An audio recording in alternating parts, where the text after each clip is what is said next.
be learning to take Carolyn's place, is that? Together, yeah. That's great. Jenna, for those of you who don't know Jenna, she was on maternity leave for the last 18 months. Has just returned.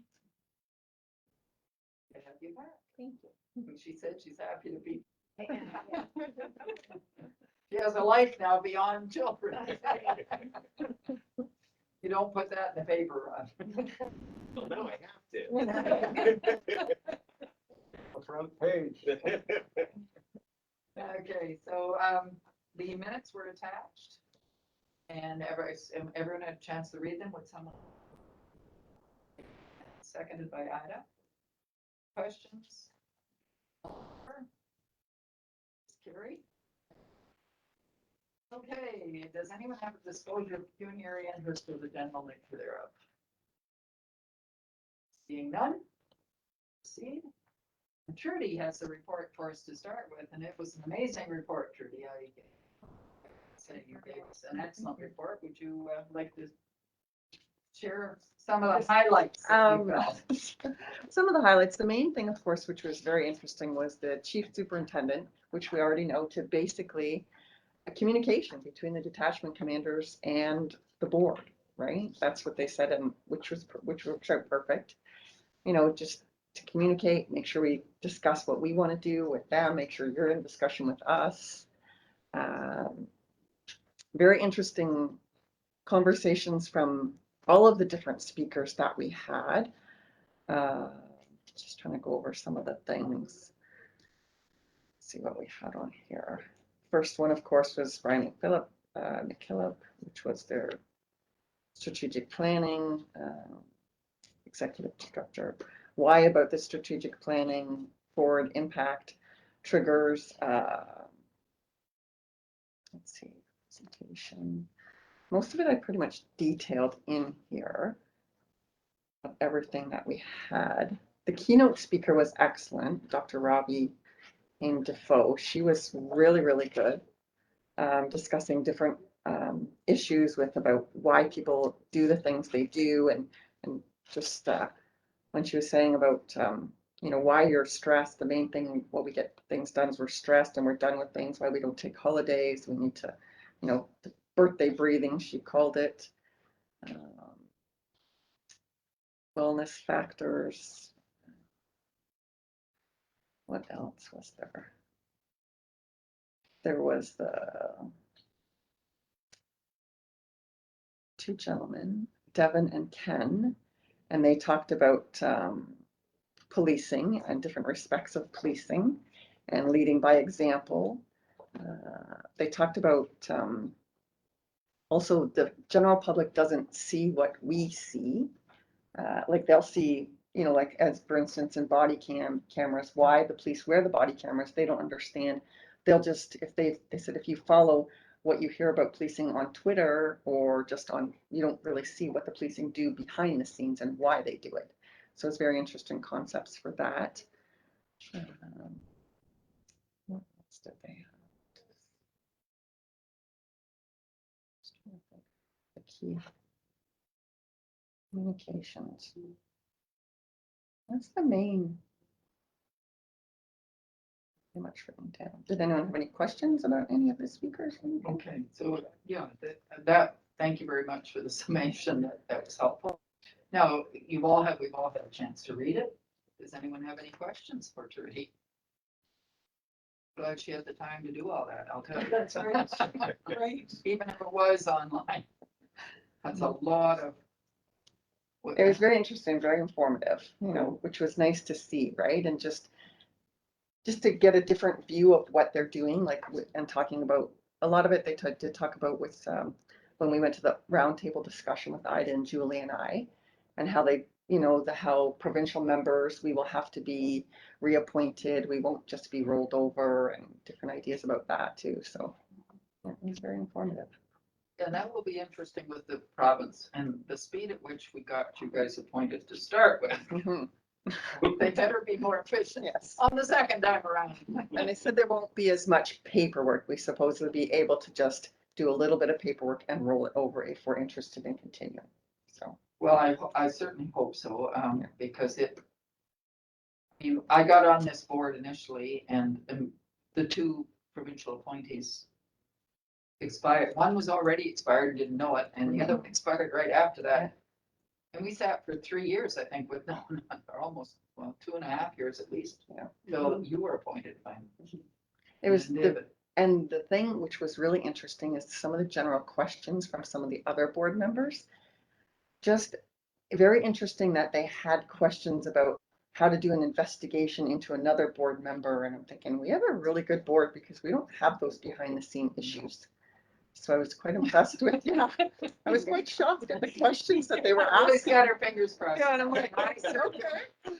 I don't know why that keeps. Yeah, I know. But there was a lot of questions like that about, and I'm going, wow.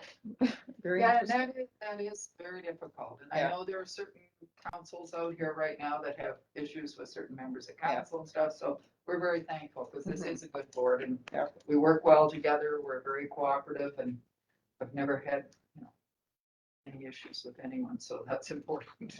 There was a lot of questions from a lot of boards for that. I'm like, wow. That's interesting. Mhm. Yeah. We're very lucky. We have a good board here. So I'm going to ask then, to receive and file, to Teresa, and Ida's going to move that we receive and file her report. Be the seconder, Dan. All those in favor?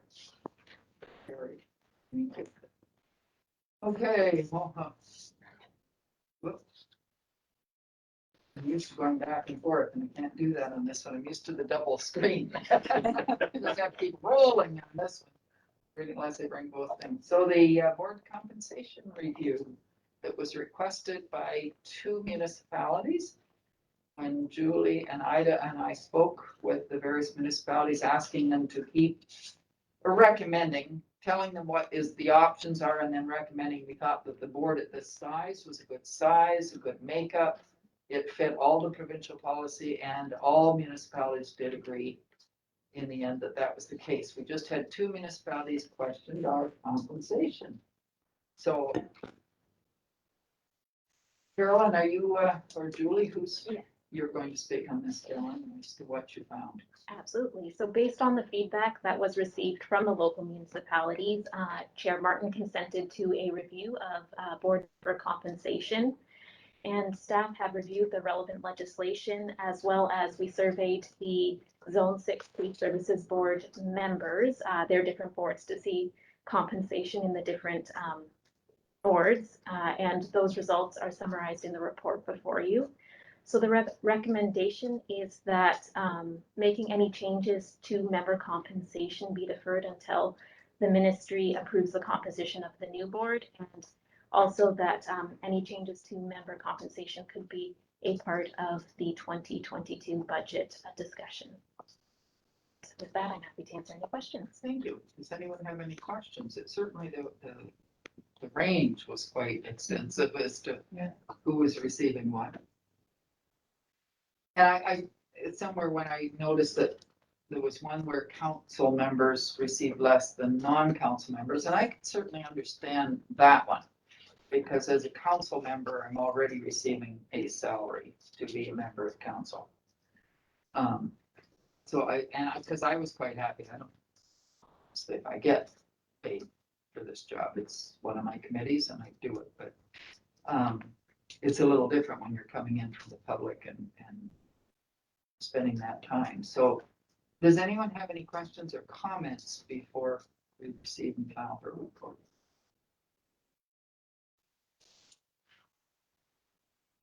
I know what Dan's response was, or when we were speaking to his municipality. So I don't have to, you don't have to say anything, Dan.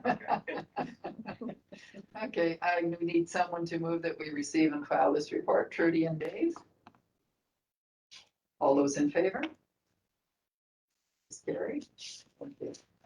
Okay, well, Mark, you get a chance now. Okay, well, good afternoon, everybody. I apologize for not being here. His son is going to be sworn in as a brand new police officer today. So he left me on my own. If you look at the bottom of the report, you'll see that it was generated by by Michael, but Yes. Mike and I work together to generate the report because I don't have access to the business intelligence model to generate the report myself. I have reviewed the report with Mike and gone over things. This is our second quarter reports. The majority of that time frame was the magic together. I am aware of all the results and the information contained. If we start on the first page, and I don't want to go through in proper detail with everything that I know was sent out ahead of time. Just you see the public complaints area, you see zeros there. That's a good thing, but that's not accurate. There were 4 public complaints. The good news is that they've all been screened out by the OIPRD, so they are resolved. There's nothing outstanding. There are no new requests for secondary employment. The intelligence-led policing, our crime abatement strategy. What's interesting to note here that we have 10 offenders in the program, and there's been 19 charges made as a result of crime abatement checks. What that means is that we're taking a victim-centered approach toward proactive enforcement with crime abatement checks. If you look down at our recorded patrol hours, obviously now this time of year is our busy season down in Fort Stanley and having water and having this out there. Accumulated 185 and a half hours of marine patrol.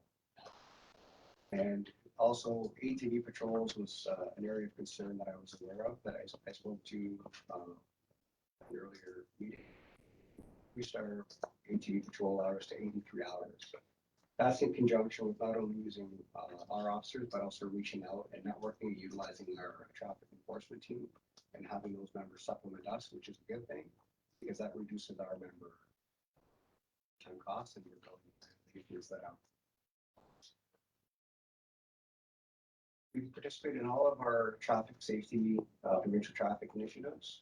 And I think the next quarter, you're going to see where the abundance of the traffic initiatives are taking place. We've utilized numerous media engagements to try to showcase our provincial traffic safety. And some of the impacts of that have been the COVID restrictions and really that high level of. My goal moving forward would be to really promote the use of social media to really showcase and promote traffic safety at Elgin County OPP. It's the agency jurisdiction just to really showcase that traffic safety. Going through our motor vehicle collisions, most of June and our year to date, you'll note that our personal injury accidents are up 31%, or sorry, 34%. And that's based on, again, more people now with the restrictions being released, more people traveling on our highways. However, the good news is overall, we are still down 3.5% from this time last year.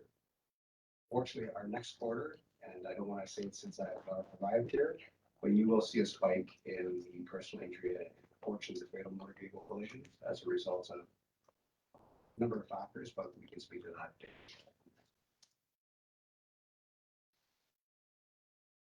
We go into the primary causal factors of our collisions that we've experienced so far. That we've had 1 fatal motor vehicle collision during this quarter, and it was due to lack of restraints or lack of seatbelt use, which is encouraging because that's not as a result of and that's unfortunate. That's a driver's error. It's something we work on again. Continued initiatives, seatbelt places. Going through our violent crime trends and our crime trends, we have had 1 murder. And there's no public safety concerns based on that. That investigation is ongoing. It's a targeted event. Overall, you'll see there's been really no significant changes in the numbers. We see some negative drops in numbers, and on paper it looks great, down 100%, but that's only one occurs. It's not significant. In our property crime area, stolen goods, see the increase in that. And that's attributed directly to our proactive community street crimes unit, which is excellent on our behalf, targeting crimes again. 20% from the year to date. Again, it's insignificant based on just the number.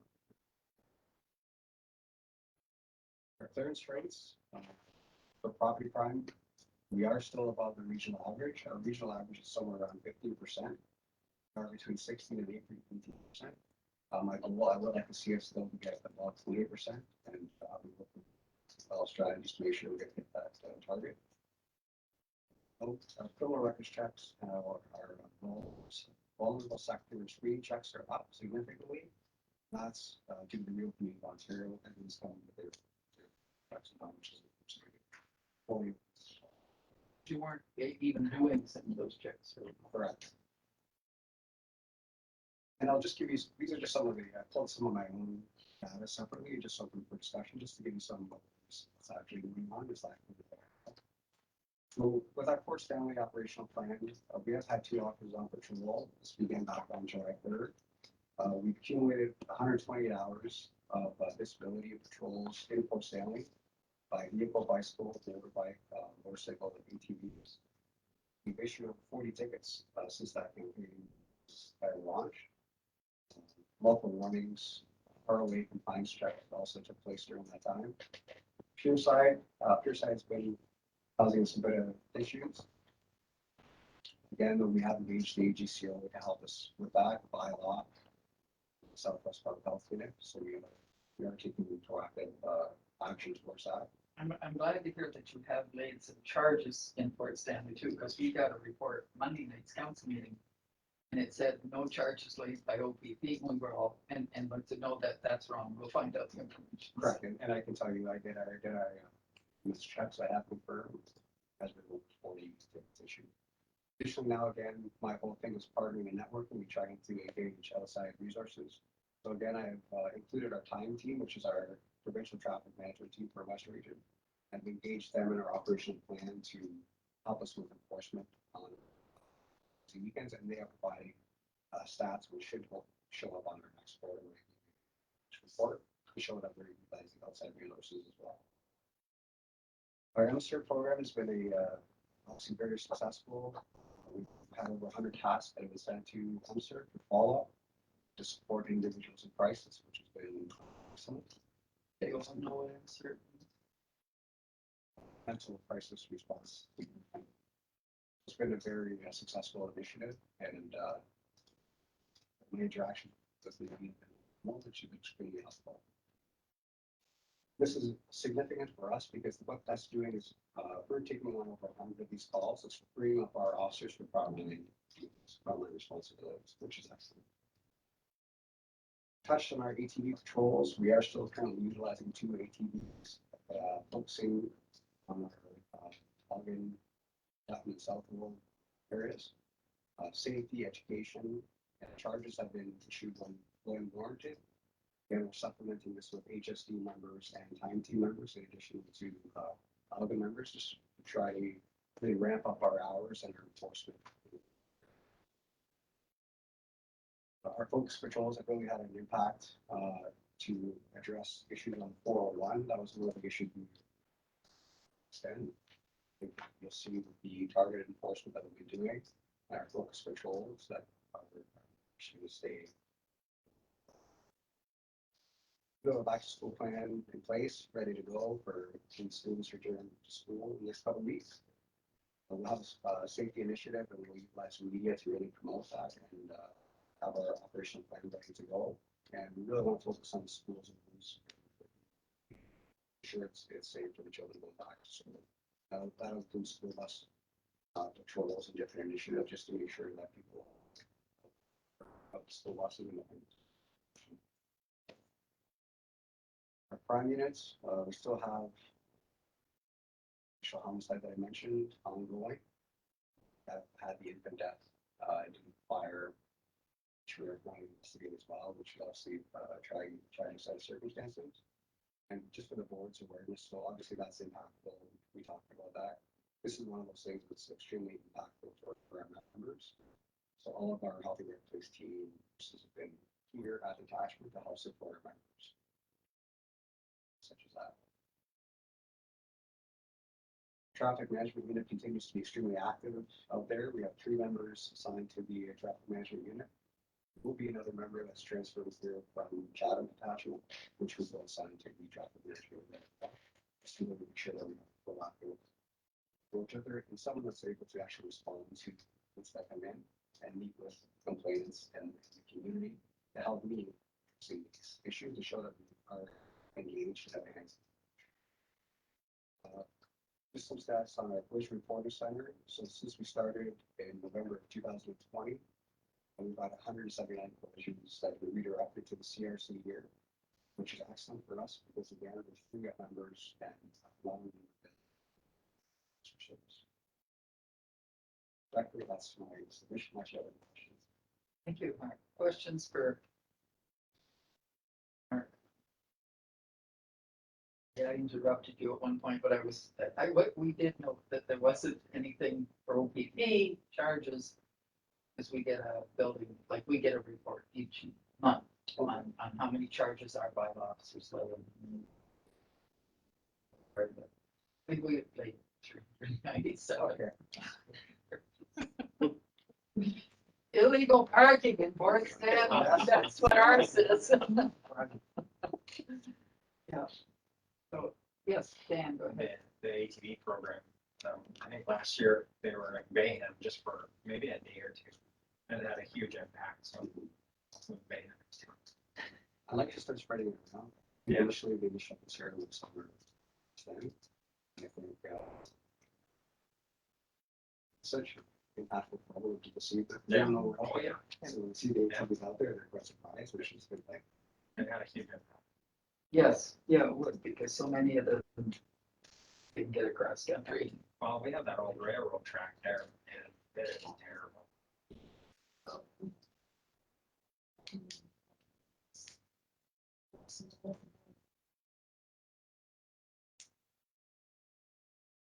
Other questions or comments? They need a motion to receive and file. Mike and Tom's report. Trudy and Ida. All those in favor? Give Mike a hurt. His name's on the bottom. All right, okay, Mike. So the only other thing that we have here at the moment is correspondence for our Zone 6 meeting. Now we're part of Zone 6. Is that going to be virtual?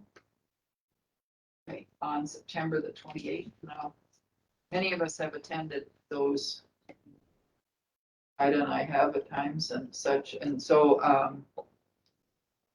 I didn't get to the last one, I know, but they have improved. Attendance has improved because the first one Ida and I went to was our very first one, and let me tell you, nobody knew what was going on. There were no executive there. It was terrible, but it has improved. Then we went to Sarnia, things improved, and Julie's the secretary of that group, so that makes a big difference. So yes, we appreciate that very much. So leads the way. So you have to register, I think, in order to receive the link, correct?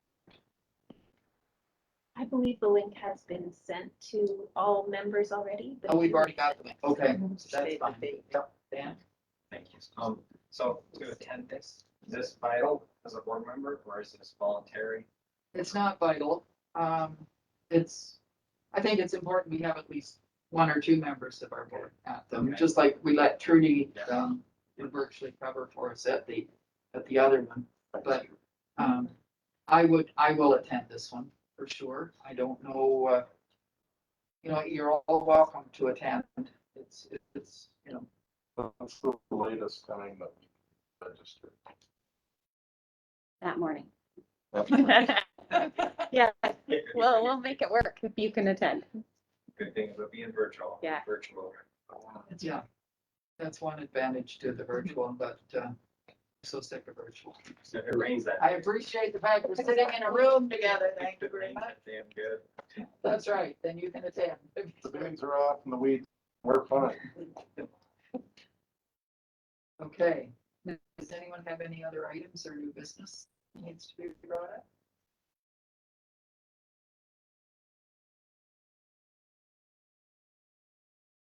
Andrew's been asking, Yes, are we gonna have, since the area has grown so much, cycle, for example, we're gonna increase the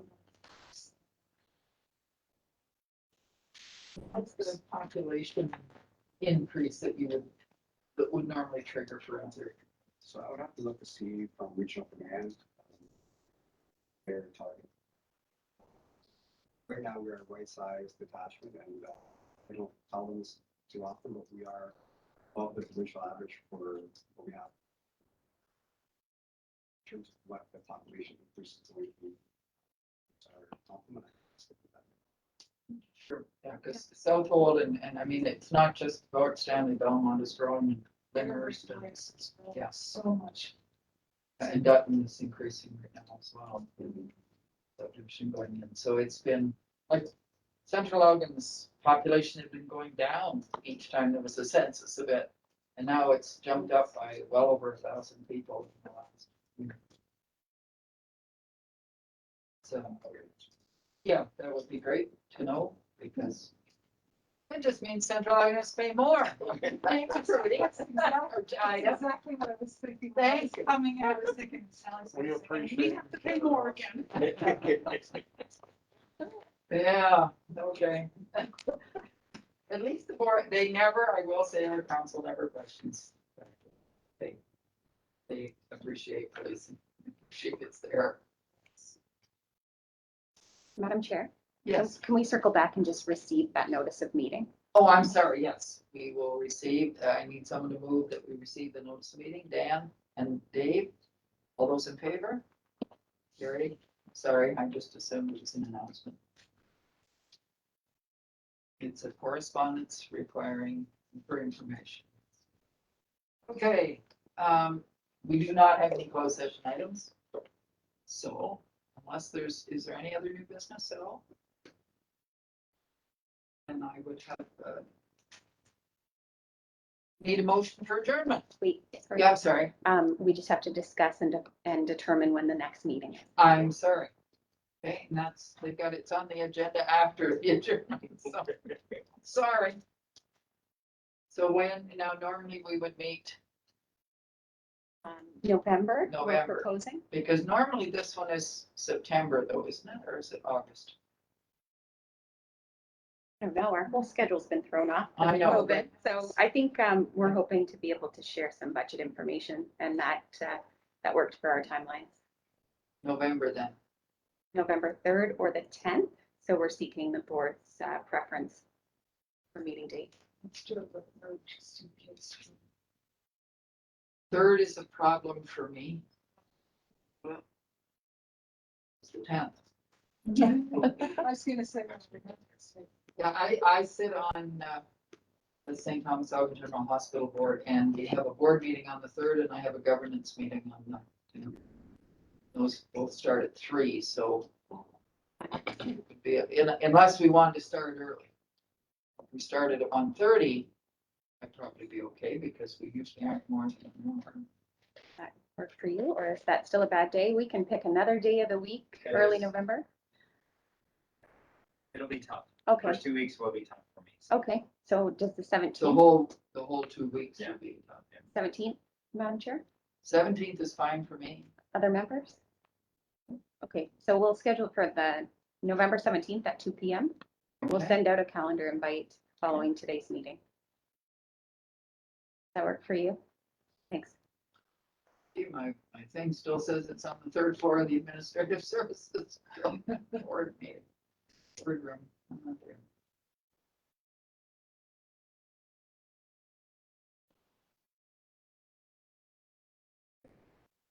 All right, now I would take a motion, accept a motion for adjournment by Dave, by Trudy. All those in favor? Our meetings are not usually long.